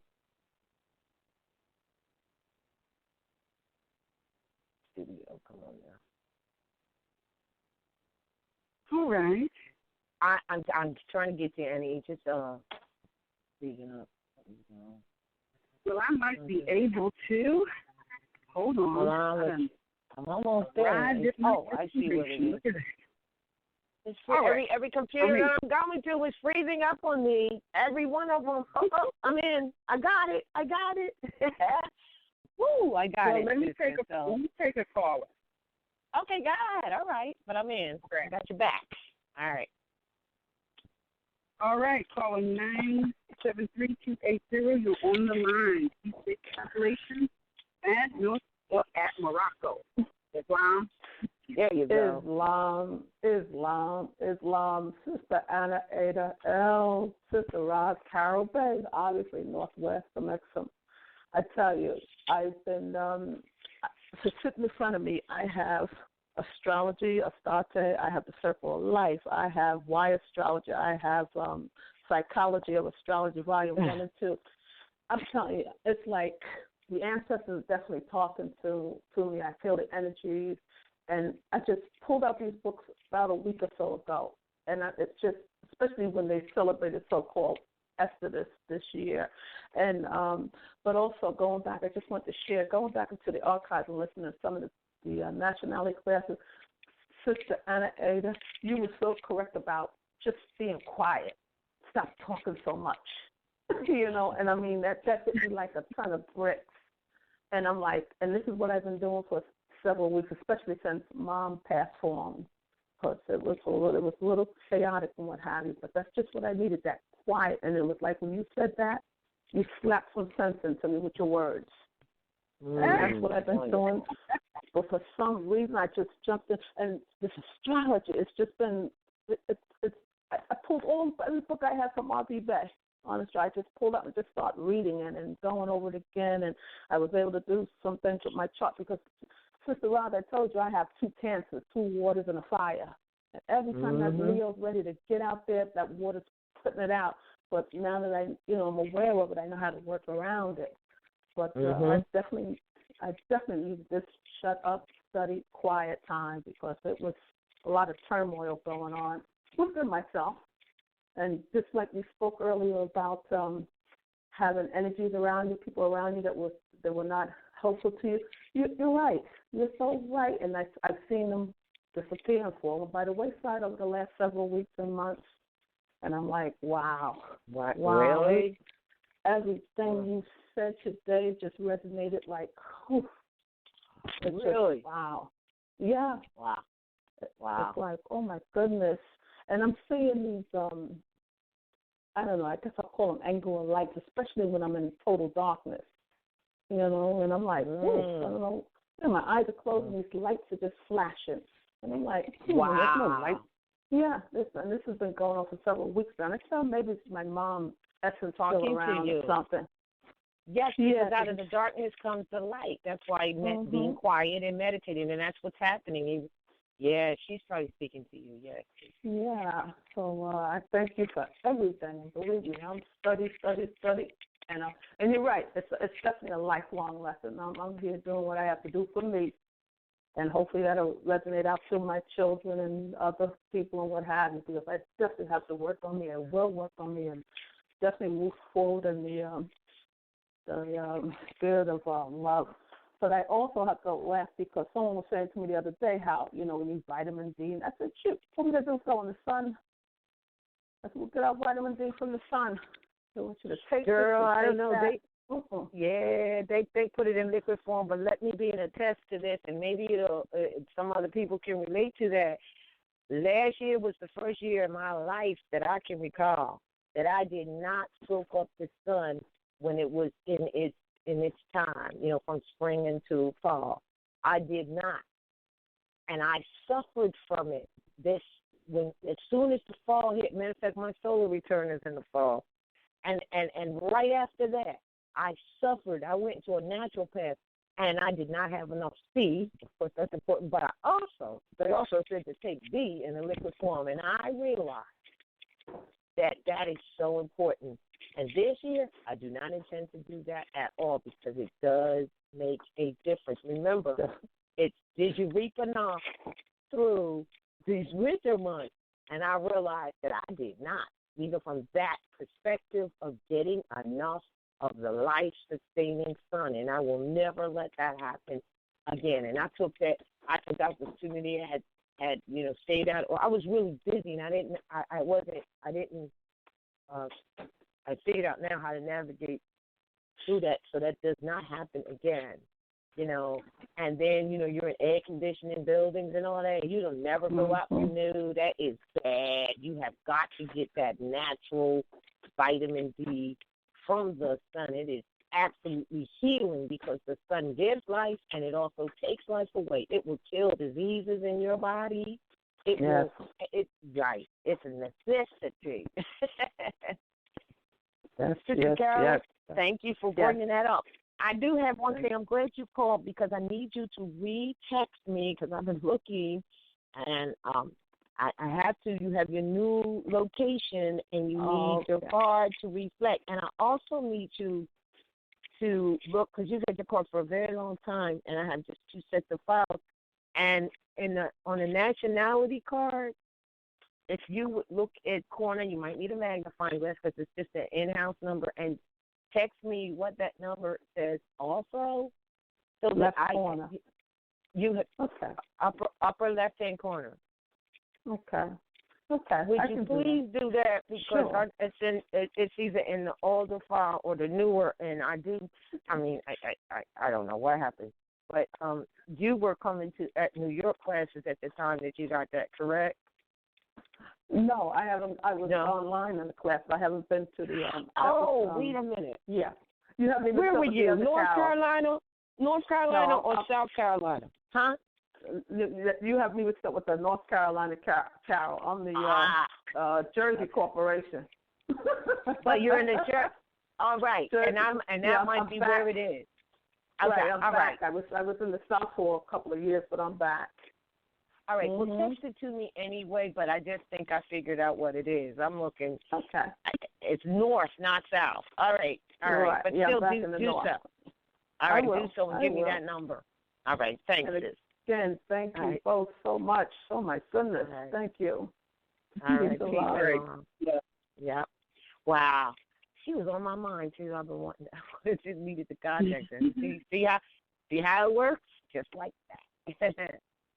All right. You taking the next call, or you want me to do it? Next caller, 412-969. You're live on the air. This is your activation at Northwest Morocco. Islam family, this is Energy. I'm calling out of Morocco. I was just letting it be known I'm on the line and I appreciate the class and speaking on the whole, season change and the, trickery that was put forth concerning, the New Year's and Ishtar and, all the madness that goes with that and, reiterating it's about realigning yourself back up with nature because that's the important magic or energy or alliance that you really need to be, trying to connect yourself with because that is the source right there for us species anyway on this big old mud ball we call planet Earth. So I was just appreciating that I was able to get on the line today and hear all the information that was put out there, and I was able to follow along with the information. I had started those studies well before I had known about my nationality and got clear about the whole Christianity and its inception in 332 BCE and how that came about and like you said about the coins and with the sun being on it and that was what it is and that's what it still is. But and we getting it. We getting it. We sitting here talking about it. You all put broadcasting it. It's out here. We getting it. We getting it. I'm not all that concerned. I just appreciate the fact that I'm a part of and able to share with younger mothers that's coming up and that I be around from time to time. And, I'm just grateful. Anyway, love you all. And I'm sending your package, too. Oh, appreciate that. I hope you got my mothers. And you got, all right. Yes, I did. Yeah, I've been studying this over and over and over again. I got it right here on my desk and got my notes and everything. And I giggles because it's just so on point. It's like one of those, and you just standing with that face, and now what? And yeah, but you know, you got to do what you got to do. You got to leave your mark no matter what. You know what I'm saying? Yeah. You have to make that for the record. And if you're standing in front of them, their face will turn red. You know, but they're not use you. Like who and what authority are you telling me who I am? Right. That's it. And whether you ever do business with that place or not, you still have to do that. So if you, yours is short. You don't even need all that. So you know, just put them on notice and keep it moving, and make sure his representatives or attorneys or whatever the hell they call themselves gets counted. This ain't even an attorney. This is an accountant. How the hell are they going to? Exactly. Yeah.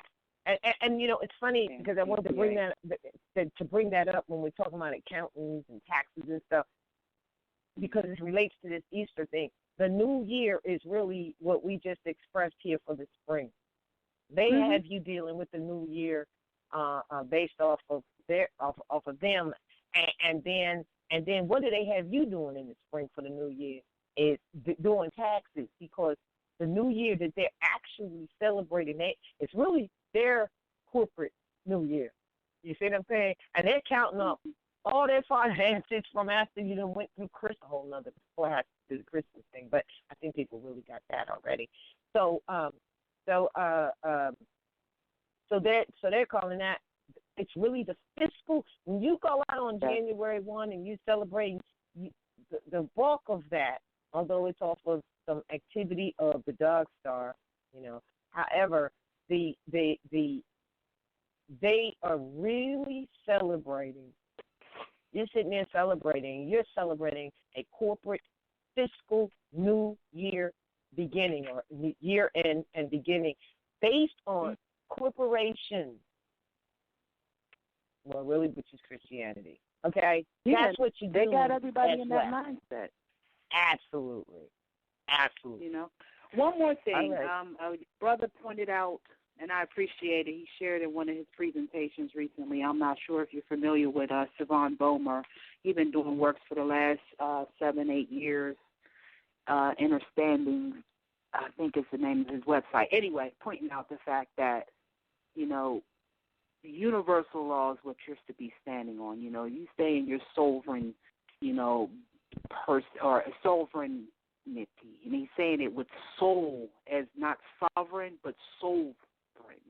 You know, stay on your soul and stay in your, you know, universal laws, because then when you get these issues that come up at you in this fake matrix, because you got the matrix, which is nature, and then you got the fake matrix, which that's what they go into nature and they reproduce things, trying to make it seem like it's natural to be in this way or have these things or pursue these things in that kind of way, when meanwhile nature, it's already self-sustaining, and if you work with nature, you'll be all right.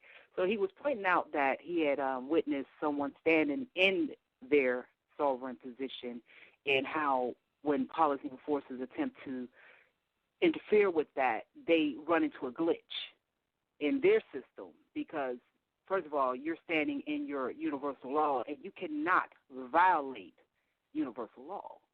You know, if you try to deal with man's law and all this stuff that they have put there, and we're still trying to figure out, okay, this, that, and other thing, these meeting rooms, they pretend in this court, this, that, and other thing, you know, we still dilly-dallying with that. Focus on your natural laws. Focus on universal law. You know, love, truth, peace, freedom, and justice. Just focus on that. Stay on that. And you can't be bothered. They can't penetrate that. You know, they just can't. It's a glitch they're going to run into every single time, and I have my own personal experiences with that, with policy enforcers behind me, and I know those so-called tags or so-called bad or whatever, but they're right there on the bumper, and they keep it pushing.